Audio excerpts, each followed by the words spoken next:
Černač se je sicer na sedež HES-a vrnil po dobrega pol leta. Po prvem obisku smo se dogovorili, kako in na kakšen način bo ministrstvo peljalo postopke v povezavi z umeščanjem hidroelektrarne Brežice in Mokrice v prostor. In kako smo danes ugotovili, da ta dinamika teče tako, kot smo se dogovorili. Mi smo imeli 3 glavne točke. Eno je bilo stanje na projektu hidroelektrarne Brežice in Mokrice, potem točka vezana na večnamenski projekt, meddržavni projekt Slovenije in Hrvaške. Tretja točka se je dotikala meddržavnega sporazuma glede upravljanja reke Save. Zdaj tečejo aktivnosti v povezavi z umestitvijo Mokric v prostor. Javna obravnava se zaključuje 29. oktobra. Računam, da nekje do konca leta oziroma v začetku prihodnjega leta bi moral biti sprejet tudi ta državni prostorski načrt, kar je zelo pomembno.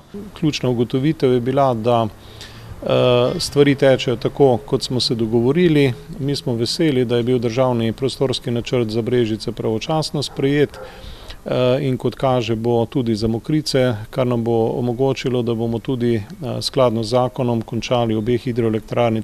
Tako teče ta dinamika investicijskih vlaganj v izkoriščanje vodnega potenciala na spodnji Savi in, kar je še pomembnejše, tudi v ustrezno protipoplavno zaščito na tem območju, dodaja Černač.